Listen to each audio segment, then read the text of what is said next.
أعوذ بالله من الشيطان الرجيم بسم الله الرحمن الرحيم آئیے صدارتی خطبے کی طرف چلتے ہیں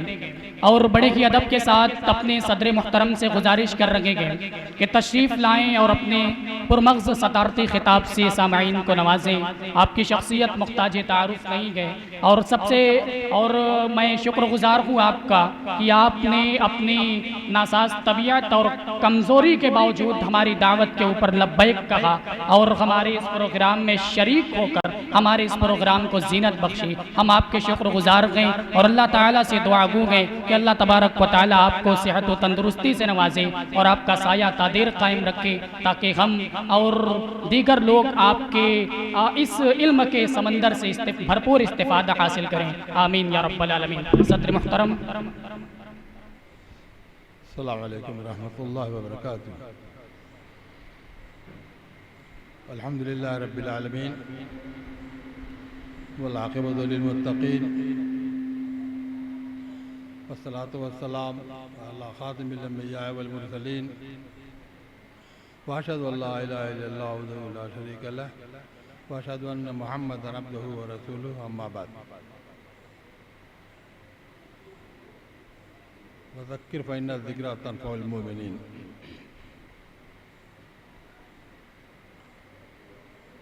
حاضرین جلسہ، بزرگوں، نوجوانوں اور عزیز بچوں،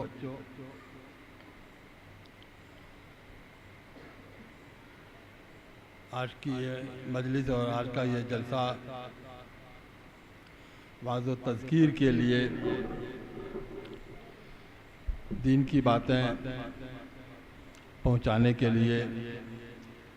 منعقد کیا گیا ہے۔ حاضرین کی ان کی عمروں کی نوعیت کچھ اس بات کی اجازت نہیں دے رہی ہے کہ کوئی علمی گفتگو کی جائے، کوئی بہت باریک باتیں پیش کی جائیں۔ میرے عزیز ناظم جلسہ ابھی آپ کو بتا رہے تھے کہ اسلام در حقیقت دین دعوت ہے اور یہ امت بھی امت دعوت ہے۔ دعوت و تبلیغ جس کی مختلف صورتیں ہو سکتی ہیں، مختلف نوعیتیں ہو سکتی ہیں، اس کی ایک صورت، ایک ترکیب یہ جلسے بھی ہیں، جیسا کہ ہفتہ وار جمعہ اور جمعہ کے خطبے ہوتے ہیں، اور بھی بہت سی صورتیں ہیں جو آج کل کے نئے وسائل اور ذرائع کے ذریعے سے ہوتی ہیں اور ہوتی رہتی ہیں اور آپ سنتے رہتے ہیں۔ ہر ہاتھ میں موبائل ہے، مختلف طرح کے پروگرام جو دعوتی اور علمی اس پر چلتے رہتے ہیں، آپ اس کو سنتے ہیں، وہ بھی ظاہر ہے کہ دعوت و تبلیغ کی ہی ایک صورت ہے۔ عزیزم نے ایک آیت کی طرف اشارہ کیا، پتہ نہیں میں اس کو صحیح پڑھ پاؤں گا کہ نہیں، مجھے معاف کیجیے گا۔ قرآن کی آیات، صورتیں کم ہی یاد ہیں، حافظ تو یوں بھی نہیں ہوں میں، اور حافظہ بھی کمزور ہے، اور اب تو عمر وہ ہے جس کو ہم لوگ عربی میں ذہول کی عمر کہتے ہیں، نسیان کی عمر کہتے ہیں، جس میں سب کچھ لیکن لا یعلم من بعد علم شیء کی صورت پیدا ہو جاتی ہے، بچوں جیسی کہ کچھ آتا نہیں ہے اور کچھ یاد نہیں رہتا ہے، جو یاد رہتا ہے وہ بھی بھول جاتا ہے۔ تو میں اس آیت کو دہرانے جا رہا ہوں، عزیزم اصلاح کریں گے اگر غلط ہو رہا ہو تو۔ فرمایا اللہ تبارک و تعالی نے، یا ایھا الرسول بلغ ما انزل الیک من ربک وَإِلَّمْ تَفْعَلْ فَمَا بَلَّغْتَ رِسَالَتَهُ وَاللَّهُ يَعْصِمُكَ مِنَ النَّاسِ وَاللَّهُ خَبِيرٌ بِمَا تَعْمَلُونَ۔ اس میں تبلیغ کا حکم رسول اکرم صلی اللہ علیہ وسلم کو اللہ تبارک و تعالیٰ کی طرف سے ہو رہا ہے۔ تمام انبیاء کو اسلام کے ساتھ دنیا میں بھیجا گیا، ان کو دعوت کا حکم رہا، اور ہر ایک انتہائی خلوص اور دلسوزی کے ساتھ اپنی امتوں کو دعوت و تبلیغ کرتے رہے،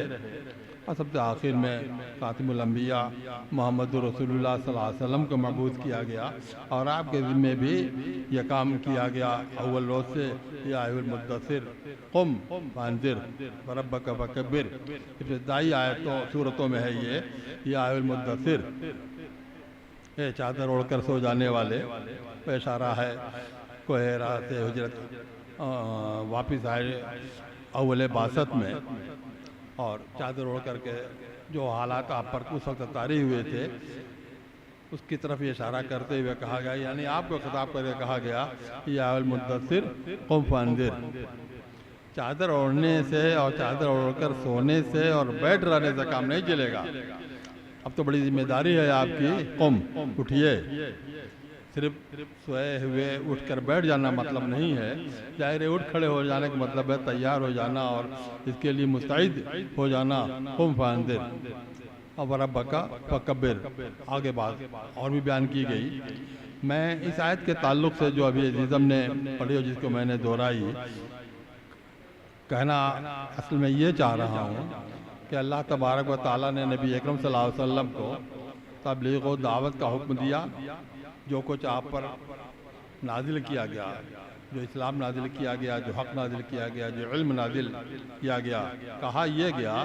کہ بلغ ما انزل الیک من ربک، تبلیغ کیجئے، دعوت دیجئے، بتائیے لوگوں کو۔ کیا چیز بتائیے؟ قصے کہانیاں نہیں، ان کے واقعات نہیں، بلغ ما انزل الیک من ربک، آپ کے پروردگار کی طرف سے جو آپ پر نازل کیا گیا ہے اس کی تبلیغ کیجئے۔ آپ صلی اللہ علیہ وسلم کو یہ حکم ہو رہا ہے، ظاہر ہے کہ یہی حکم آپ صلی اللہ علیہ وسلم کے جو ورثہ ہیں، العلماء ورثۃ الانبیاء، علماء کو بھی یہی حکم ہے کہ تبلیغ کس چیز کی انہیں کرنی ہے۔ تبلیغ مسلک کی نہیں کرنی ہے، تبلیغ بزرگوں کے واقعات کی نہیں کرنی ہے، بلکہ ما انزل الیک من ربک، پروردگار کی طرف سے جو نازل کیا گیا ہے، قرآن ہے اور قرآن کا بیان ہے، نبی اکرم صلی اللہ علیہ وسلم کے ذریعے سے جو ہو رہا ہے، وہ سارے احکام ہیں اور تمام مسائل ہیں، تمام اصول ہیں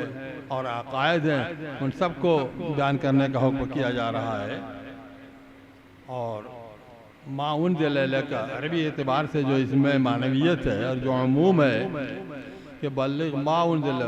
پہنچائیے جو کچھ بھی نازل کیا گیا۔ ظاہر ہے کہ ایسا نہیں ہے کہ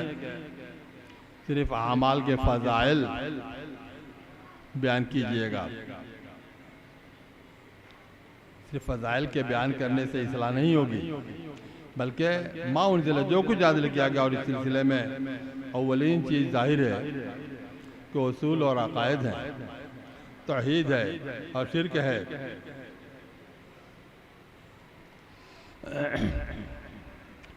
توحید کے تقاضے ہیں، اس کے جو ضد اور اپوزٹ شرک ہے، اس کی جو مختلف طرح کی صورتیں ہیں جو ایمان کے منافی اور توحید کے منافی ہے، ان سب کو بیان کیا جائے۔ بہت سی جماعتیں ہیں اسلام کے نام پر ہی کام کر رہی ہیں، اسلام کے نام پر ہی دعوت و تبلیغ کی کوششیں کر رہی ہیں، لیکن عقائد کے بیان سے گریز کرتی ہیں۔ تبلیغی جماعت کا معاملہ بھی کچھ ایسا ہی ہے، اسلامی جماعت کا معاملہ بھی تقریباً ایسا ہی ہے۔ کوئی جماعت فضائل اعمال پر زور دیتی ہے، فضائل کو بیان کرتی ہے، اس کی تبلیغ کرتی ہے، اور کوئی جماعت اسلامی کے نام پر صرف سیاسی امور کو بیان کرتی ہے، دنیاوی امور کو بیان کرتی ہے، اصول اور عقائد سے گریز کر جاتی ہے کہ اس سے اختلاف پیدا ہوتا ہے، تو یہ تبلیغ نہیں ہے، یہ اسلام کی تبلیغ نہیں ہے۔ تبلیغ یہ ہے کہ ما انزل، جو کچھ نازل کیا گیا ہے اس کو بیان کیجئے اور اس کو پہنچائیے۔ نبی اکرم صلی اللہ علیہ وسلم جب مبلغین کو، دعات کو، دعوت دینے والے صحابہ کو مقرر فرماتے تھے، مختلف علاقوں میں بھیجتے تھے، تو تمام طلبہ جانتے ہیں یہ کہ آپ ان کو یہ بتاتے تھے اور کہتے تھے کہ اول ما تدعو، پہلی چیز جس کی طرف لوگوں کو تم دعوت دو گے وہ کیا ہے؟ وہ توحید ہوگی۔ یہ بتانا ہوگا کہ اللہ تبارک و تعالیٰ کے علاوہ کوئی معبود نہیں ہے، عبادت میں توحید اور اس کے تقاضے کیا ہیں، اور پھر اس کے بعد رسالت کے بارے میں بتائیں گے، اور اس کے بعد فرائض، نماز، روزہ، حج، زکوٰۃ وغیرہ کے بارے میں بیان کرو گے۔ یہ تدریج اور یہ ترکیب ہوتی تھی۔ تو بلغ ما انزل الیک من ربک، فرمایا آپ صلی اللہ علیہ وسلم کو اللہ تبارک تعالیٰ نے حکم دیا تو اس بات کا دیا، تبلیغ کرنے کا۔ تبلیغ کی ایک صورت یہ جلسہ بھی ہے، مبارکباد کی مستحق ہیں وہ لوگ، اللہ ان کو جزائے خیر دے۔ تو انہوں نے تذکیر کی، بات و نصیحت کی، یہ مجلس منعقد کی، اور اس ذریعے سے بہت لوگوں کو ہو سکتا ہے کچھ نہ کچھ فائدہ اور انشاءاللہ ضرور ہوگا۔ لیکن ان مقررین کو، ان مبلغین کو، ان دعات کو چاہیے، اور ان کا یہ فریضہ بنتا ہے کہ وہ عقائد کے بارے میں بھی ضرور بیان کیا کریں، توحید کے بارے میں بیان کریں، اس کے جو منافی اور اس کے ضد چیزیں ہیں، شرک وغیرہ، اس کو بھی، اور کیا کیا چیزیں شرک میں آتی ہیں، توحید کا کیا کیا تقاضا ہے اس کو بھی بیان کیا جائے، اور دیگر احکام اور مسائل بھی بیان کیا جائیں۔ یہ اللہ تبارک تعالیٰ کی طرف سے حاصل شدہ چیزیں ہیں۔ بلغ ما انزل الیک من ربک، پروردگار کی طرف جو نازل کیا گیا ہے اس کو یہاں وہاں کی باتوں اور یہاں وہاں کے واقعات کو بیان کرنے سے پرہیز کریں۔ یہ نبی اکرم صلی اللہ علیہ وسلم کو حکم ہوا، ان کے ظاہر ہے کہ جو ورثہ علماء ہیں ان کو بھی یہی حکم ہے، یا ایھا الرسول بلغ ما انزل الیک من ربک۔ اگر ایسا نہ کیا گیا، ما انزل الیک من ربک، پروردگار کے نازل کردہ کتاب اور اس کا بیان، اور جو کچھ بھی نبی اکرم صلی اللہ علیہ وسلم اس کے بیان کے طور پر تشریح فرمائیں، ان کو پہنچانے اور اس کی دعوت دینے کے بجائے اپنے کچھ خاص قسم کے مسلک کی دعوت اگر دی جائے، صرف فضائل کی دعوت دی جائے، اور دین کے اور بنیادی احکام کو، اصول اور عقائد کو نظر انداز کر دیا جائے، فَإِن تَفْعَلْ، تو یہ در حقیقت تبلیغ نہیں ہے۔ ایسی جماعت تبلیغی جماعت نہیں ہو سکتی۔ فَإِن تَفْعَلْ، خود نبی اکرم صلی اللہ علیہ وسلم سے بھی یہ کہا جا رہا ہے کہ ما انزل الیک من ربک کی تبلیغ اگر تم نے نہ کی، اور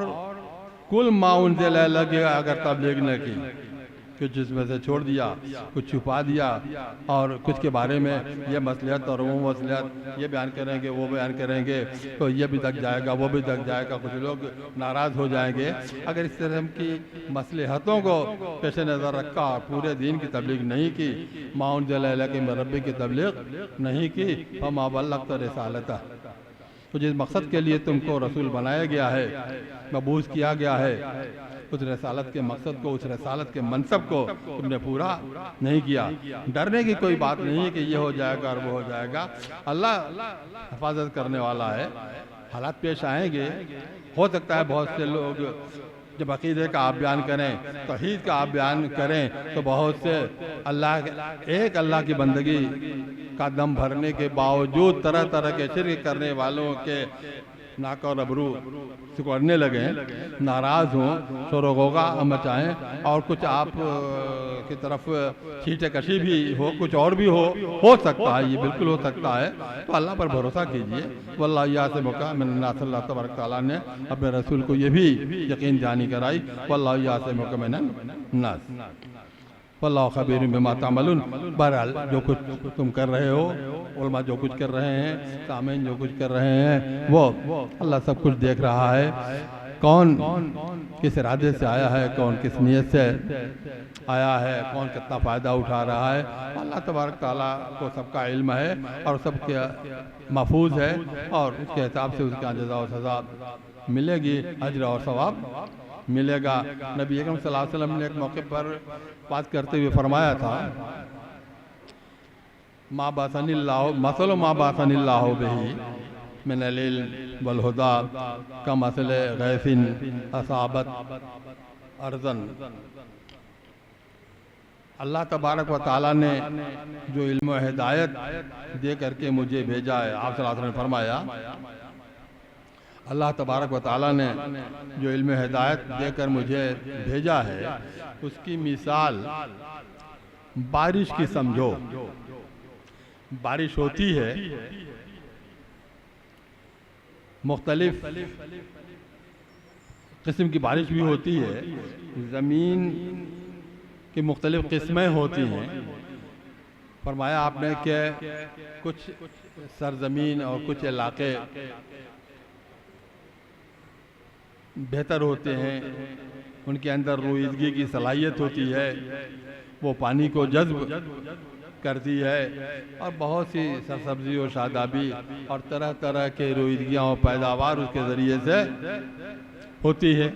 جس سے لوگ مستفید ہوتے ہیں، مخلوق کو فائدہ پہنچتا ہے۔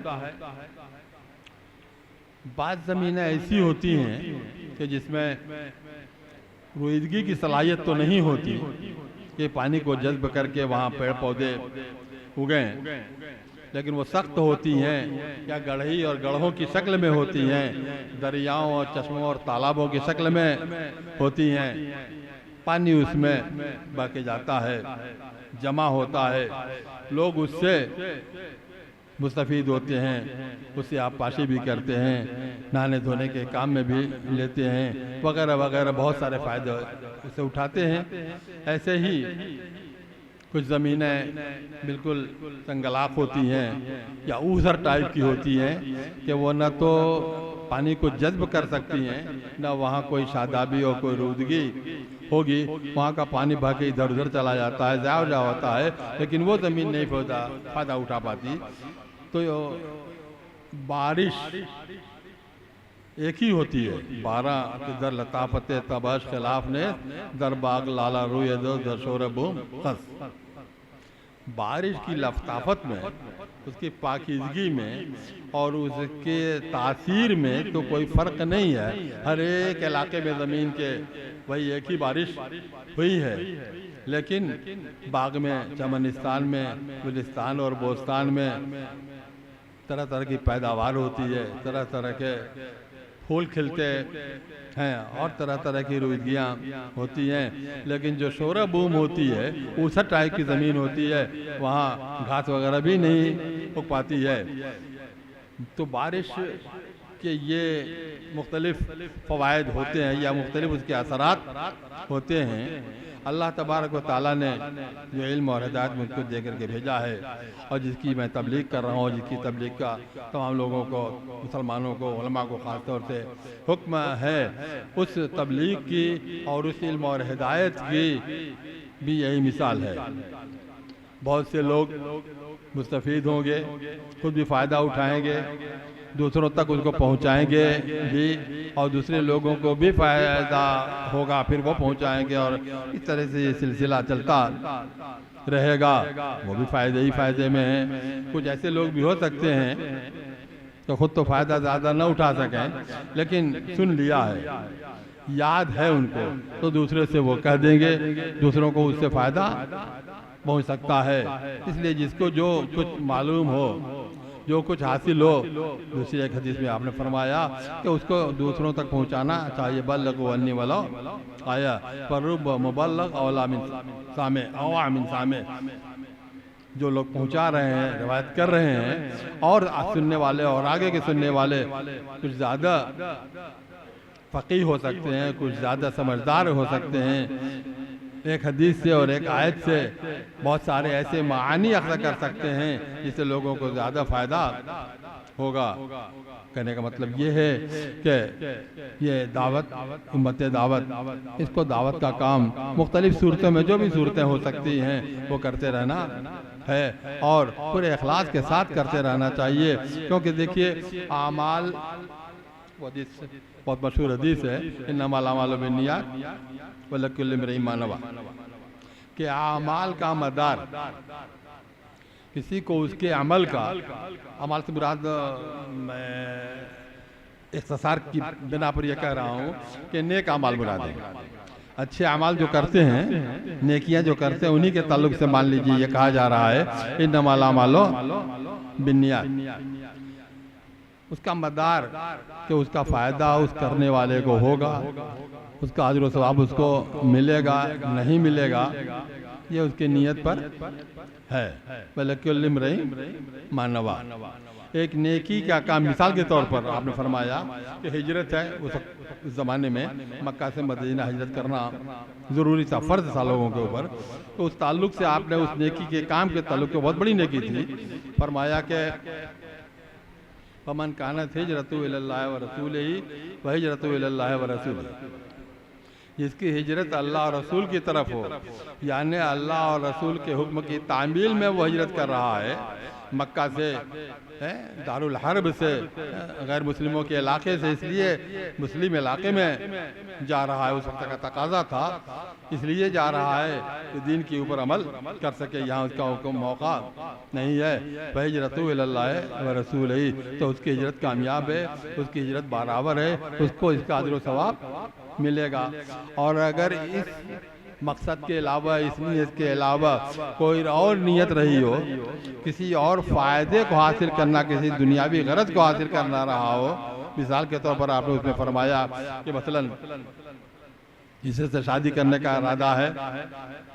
اس وقت کے حساب سے مثال کے طور پر آپ سمجھیے کہ وہ عورت مدینے میں ہے یا مکے میں ہے، چاہ رہے ہیں شادی کرنا، لیکن وہ مسلمان ہے، وہ کہہ رہے کہ نہیں تم یہاں ہجرت کر کے آ جاؤ تب شادی ہوگی، تو اس شادی کے لیے وہ ہجرت کر کے چلے گئے، مسلمان ہیں، دونوں مسلمان ہیں، لیکن اس ہجرت کا، چونکہ یہ ہجرت اللہ اور رسول کے لیے نہیں ہے، اس لیے اس کو ثواب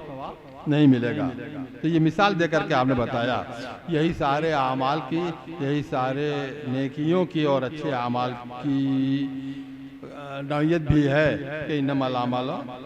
بالنیات، اللہ تبارک تعالیٰ نیتوں کو دیکھتے ہیں کہ کون کس نیت سے کر رہا ہے۔ جتنے لوگ یہاں پر آئے ہیں یا جن لوگوں نے اس جلسے کا اہتمام کیا ہے، محنتیں کی ہیں، کوششیں کی ہیں، اخراجات کی فراہمی میں حصہ لیا ہے، اور سب اس مقصد سے کیا ہے کہ کچھ علماء کو، کتاب اور سنت کے جاننے والوں کو بلائیں گے، ان سے قرآن و حدیث کی باتیں کہلوائیں گے، سنیں گے اور لوگوں کو سنائیں گے، تاکہ دین کے اوپر، دین کو صحیح طور پر وہ جان سکیں اور اس کو عمل میں لائیں۔ اگر یہی مقصد ہے، اور اسی مقصد سے، اور یہی ہونا بھی چاہیے، اور مجھے امید ہے کہ یہی مقصد بھی ان نوجوانوں کا ہوگا جنہوں نے یہ اہتمام کیا ہے، اور میں سمجھتا ہوں کہ یہ مقصد ان سب لوگوں کا بھی ہے جو یہاں پر آئے ہوئے ہیں، تو فَهِجْرَتُهُ إِلَى اللَّهِ وَرَسُولِهِ، تو بے شک یہ مجلس وعظ اور یہ جلسہ موجب ثواب ہے، کامیاب ہے، اور اگر خدا نہ خواستہ مطلب دوسرا ہو کہ ایک شور اور ہنگامہ کر لیا جائے، ایک نمائش کر لی جائے، اور اس نمائش کے لیے سب سے زیادہ اہتمام ویڈیو بنانے کا کر لیا جائے تاکہ اس کو وائرل کیا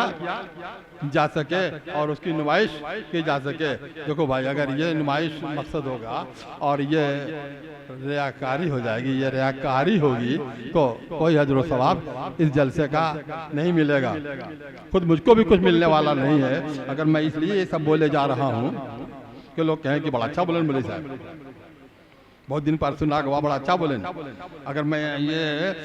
بھاؤ بنانے کے لیے کہہ لیجئے کہہ رہا ہوں،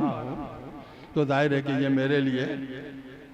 موجب ثواب تو کجا گناہ کی باعث تو ہو سکتا ہے، ثواب کا، حالانکہ کام نیک ہے، کام میں نیک کر رہا ہوں، قرآن حدیث کی ہی باتیں سنا رہا ہوں، لیکن سنانے کی نیت دوسری جو ہونی چاہیے وہ نہیں ہے تو بات بگڑ جائے گی اور بجائے فائدے کے خود میرے لیے بھی یہ نقصان دہ ہوگی۔ اللہ تبارک تعالیٰ اس لیے نبی صلی اللہ علیہ وسلم نے ایک حدیث میں فرمایا کہ ان اللہ لا ينظر الى صورکم و اجسامکم ولکن ينظر الى قلوبکم و اعمالکم۔ صحیح مسلم کی روایت ہے، نبی اکرم صلی اللہ علیہ وسلم نے فرمایا ایک موقع سے بعض وہ نصیحت کرتے ہوئے کہ دیکھو سنو، اللہ تمہاری شکلوں صورتوں کو نہیں دیکھتا، شکلیں صورتوں تو اسی نے ہی بنائی جس کی جو بنائی ہے وہی رہے گی۔ اللہ تبارک تعالیٰ کی حکمت اور اس کی قدرت، اور اس موضوع پر بولا جائے تو بات لمبی ہو جائے گی۔ اتنے لوگ بیٹھے ہوئے ہیں، اتنے لوگ کیا پوری دنیا کے پتہ نہیں کتنے عرب لوگ ہیں، ایک کی دوسرے سے صورت ملتی ہے؟ شاید ہی کوئی دھوکہ ہوگا، لیکن اکٹھا ہو جائیں گے، ایک ساتھ پیدا ہونے والے دو بچے جڑواں، کبھی کبھی ایسا ہوتا ہے کہ پتہ نہیں چل رہا ہے کہ یہ کون ہے یہ کون ہے، لیکن اکٹھا ہوتے ہیں تو اختلاف و صورکم، صورتوں کا اختلاف تنوع واضح ہو جاتا ہے۔ اللہ تبارک و تعالیٰ کی حکمت اور اس کی یہ قدرت، اب بات اور بڑھے گی۔ ہر شخص کا ایک انگوٹھا ہے، وہ انگوٹھے کا نشان لگاتا ہے، وہ لگوایا جاتا ہے، ڈاکومنٹس پہ لگوایا جاتا ہے، دستاویز پہ لگوایا جاتا ہے، اور نہ جانے کتنے کاغذات پہ، اور اسی کو مستند مانا جاتا ہے، کیونکہ یہ فنگر، اس کی جو نشانات ہیں ایک کے دوسرے سے ملتے نہیں کسی کے۔ اتنی مخلوقات انسانوں کی موجود، اور جو گئے سو گئے، جو آئیں گے، ان میں سے کسی کا فنگر اور کسی کا یہ نشان ایک دوسرے سے ملتا نہیں ہے۔ اللہ تبارک و تعالیٰ کی قدرت اور حکمت کتنی عظیم ہے، کتنی وسیع ہے، اس کا علم کتنا وسیع ہے۔ آپ ایک کارخانہ بنائیے اور اس سے جو پروڈکٹ شروع کریں گے تو سب ایک طرح کا نکلے گا، اللہ ماشاءاللہ کوئی بگڑ جائے تو الگ بات ہے، پر بات دوسری طرف جا رہی۔ میں کہا غالباً یہ رہا تھا، نبی اکرم صلی اللہ علیہ وسلم نے فرمایا ہے لا ينظر الى صورکم، تمہاری صورتوں کو نہیں دیکھتا وہ، اس کے صورتوں کی بنا پر کسی کو کچھ اجر و ثواب یا کچھ درجہ اور مرتبہ ملنے والا نہیں ہے۔ لا ينظر الى صورکم واجسامکم، اور جسم بھی مختلف بنائے ہیں، کسی کا چھوٹا ہے، کسی کا بڑا ہے، کسی کا لمبا ہے، کسی کا موٹا ہے، کسی کا کچھ ہے، کسی کا کچھ ہے، کوئی صحیح سالم ہے، کوئی اور کسی طرح کا ہے، طرح طرح کا یہ بنایا سب اللہ کا ہے، اور اس کے اوپر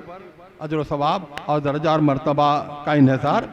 نہیں ہے۔ کس پر انحصار ہے؟ فرمایا وَلَٰكِن يَنظُرُ إِلَىٰ قُلُوبِكُمْ، دلوں کو دیکھتا ہے، دلوں میں کیا ارادے ہیں، کیا نیتیں ہیں، کہ آپ بسا رہے ہیں اور کوئی عمل، کوئی نیکی کس نیت اور کس ارادے سے کر رہے ہیں، اللہ کو راضی کرنے کے لیے کر رہے ہیں، اللہ کے حکم کی تعمیل کے مقصد سے کر رہے ہیں، یا کوئی کسی قسم کا اور مقصد ہے، کوئی اور مصلحت ہے، کوئی اور نمائش ہے، کوئی اور دکھاوا ہے، تو اللہ تبارک تعالیٰ کا وہ منظور نہیں ہوگا۔ وہ دلوں کے بھید کو جانتا ہے، وَلَٰكِن يَنظُرُ إِلَىٰ قُلُوبِكُمْ وَأَعْمَالِكُمْ، صرف دل کو نہیں دیکھتا، دل میں نیت کیا ہے۔ یہ نیت اور یہ جذبات جو ہوتے ہیں، یہی حقیقت میں عمل کا داعی اور محرک بنتا ہے، تو اس کا عمل کیسا ہے، اس میں مطابقت ہے یا نہیں ہے۔ کبھی کبھی عجیب سی صورتحال کہیں کہیں پیش آ جاتی ہے، اور وہ اس حدیث کی کبھی ناقص ترجمانی کی وجہ سے ہوتی ہے۔ بات یہ ذرا سا علمی ہو جائے گی۔ امام نووی رحمۃ اللہ علیہ کی کتاب بہت مشہور کتاب ہے، پڑھنے والے لکھنے والے جانتے ہیں، ریاض الصالحین۔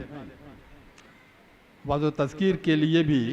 اس کا مطالعہ ضروری ہوتا ہے اور کرنا چاہیے بچوں کو، عام گھروں میں بھی اس کو رکھنا چاہیے اور پڑھنا چاہیے، مسجدوں میں بھی اس کو رکھنا چاہیے اور پڑھنا چاہیے۔ ریاض الصالحین بہت ہی عمدہ کتاب ہے امام نووی رحمۃ اللہ علیہ کی، جو صحیح مسلم کے شارح بھی ہیں۔ انہوں نے اس حدیث کو جو اپنی کتاب میں نقل کیا ہے، تو پتہ نہیں کب خود ان سے یا بعد کے کاتبوں سے نسخے میں وَلَٰكِن يَنظُرُ إِلَىٰ قُلُوبِكُمْ بس اعمالکم کا لفظ وہاں پر نہیں ہے. اس وقت جو پہلے کی مطبوعہ ریاض الصالحین ہوگی لوگوں کے پاس، بلکہ اسی کی ترجمانی بھی ہے، اس کی شرح بھی بعد میری نظر سے گزری ہے کہ اس میں اتنے ہی اس حدیث کو نقل کیا گیا ہے اور اسی کی تشریح بھی کی گئی ہے. علماء بھی اسی طرح سے اتنا ہی بیان کر جاتے ہیں. اس کا نتیجہ یہ ہوتا ہے کہ بہت سے لوگوں کو یہ غلط فہمی ہو جاتی ہے. کوئی اچھی بات بتائیے، کچھ نیکی کرنے کے لیے کہیے تو کہہ رہے اللہ دل کا دیکھا تھے، سب دل میں میرا دل صاف ہے، ایسا ہے ویسا ہے. حدیث میں بھی تو ہے کہ اللہ دلوں کو دیکھتا ہے. وہ یہ نہیں جانتے کہ اللہ اعمال کو بھی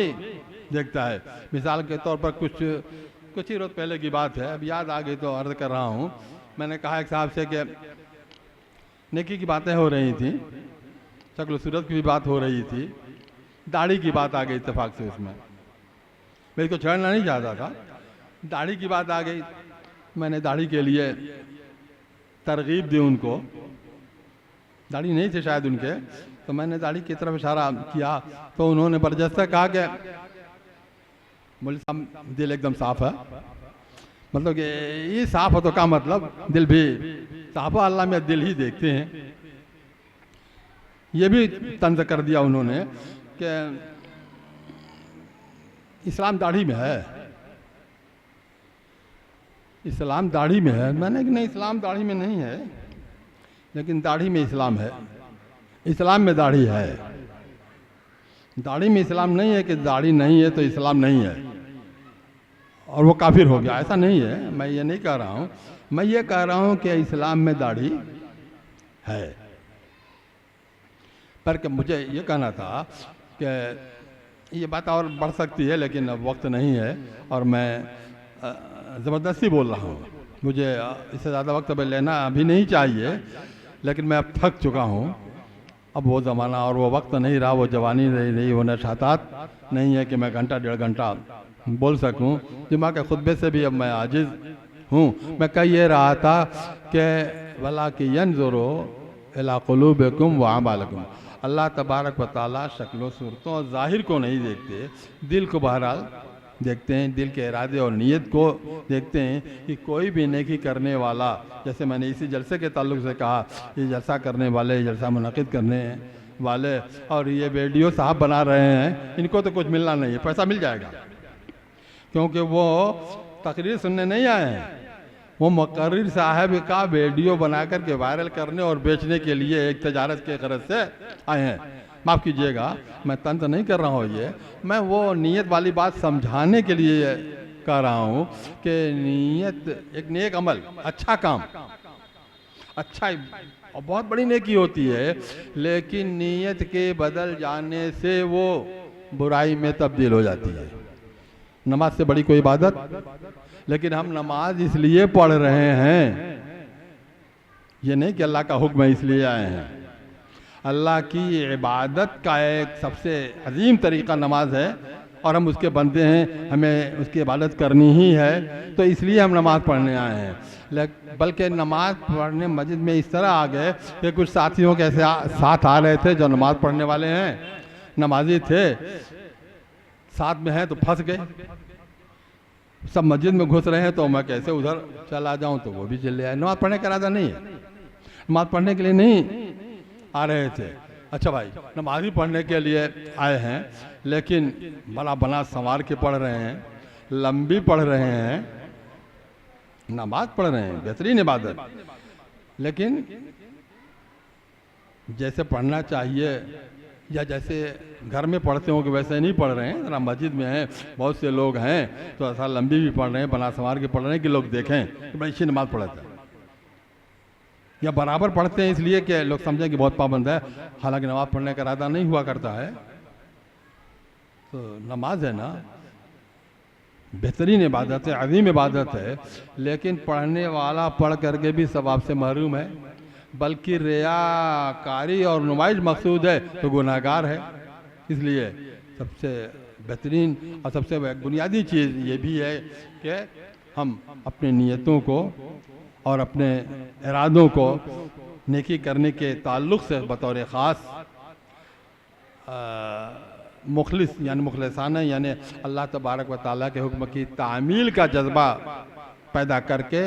اور اس داعیے سے کوئی بھی عبادت کریں نیکی کریں۔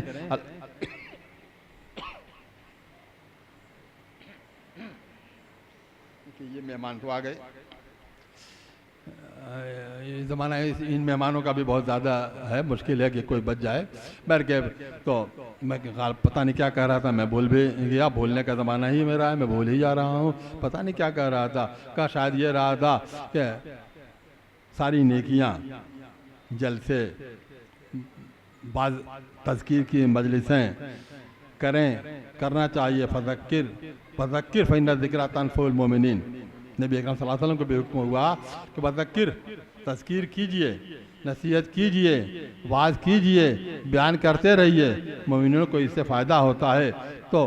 اسی نیک جذبے سے یہ مجلس منعقد کی گئی ہو، یہ جلسہ منعقد کیا گیا ہو، اللہ ان کے اس نیک جذبے کو قبول فرمائے، ان کے نیتوں میں اخلاص عطا فرمائے، سننے والوں کو بھی زیادہ سے زیادہ فائدہ پہنچے، سنانے والے کو بھی اجر و ثواب حاصل ہو۔ السلام علیکم ورحمۃ اللہ وبرکاتہ۔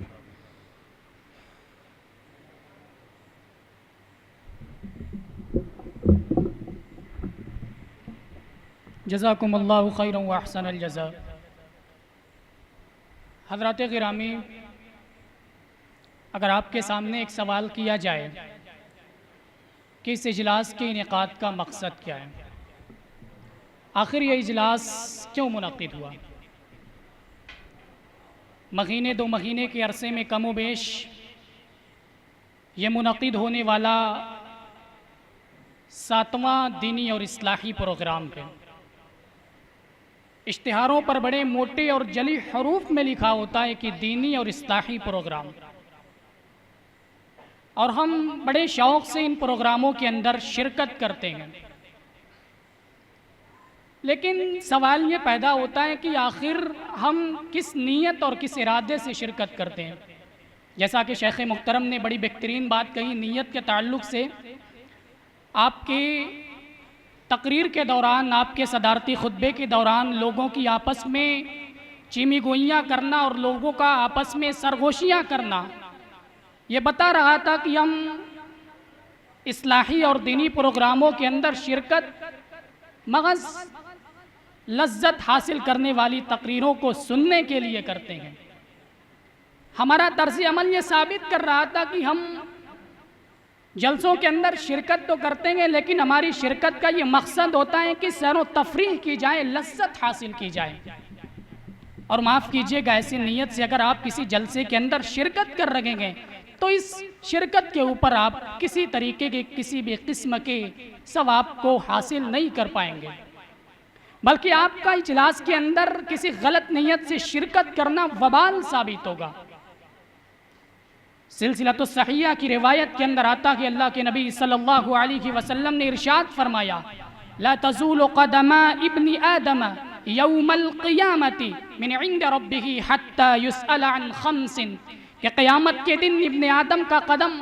بارگاہ الہی سے ہل نہیں سکتا یہاں تک کہ اس سے 5 چیزوں کا سوال نہ کر لیا جائے۔ اللہ تعالیٰ اس سے سوال کرے گا عن عمرہ فیما افناہ، اس کی مکمل عمر کا حساب مانگے گا، اس کی 60 سے 70 سالہ زندگی کا حساب مانگا جائے گا، بتا اپنی عمر کہاں گزارے۔ اور دوسرا سوال ہوگا وعن شبابہ فیما بلا، اس کی جوانی کے بارے میں سوال کیا جائے گا کہ جوانی کہاں گزاری۔ اور تیسرا اور چوتھا سوال ہوگا ومالہ من این اکتسبہ وفیما انفقہ، اس کے مال کے بارے میں سوال کیا جائے گا کہ مال کہاں سے کمایا اور کہاں خرچ کیا۔ اور 5واں سوال ہوگا وماذا عمل فیما علم، کتنا عمل کیا جو کچھ تم نے دین کو سیکھا۔ ہم نے جلسوں کے اندر شرکت کی، ہمارے سامنے مقررین نے، ہمارے سامنے خطبہ نے، ہمارے سامنے واعظین نے دین و سنت، کتاب و سنت کی باتیں ہمارے سامنے رکھی، ہمارے درمیان حلال و حرام کی تمیز بیان کی گئی، ہمیں اعمال صالحہ کی طرف رغبت دلائی گئی،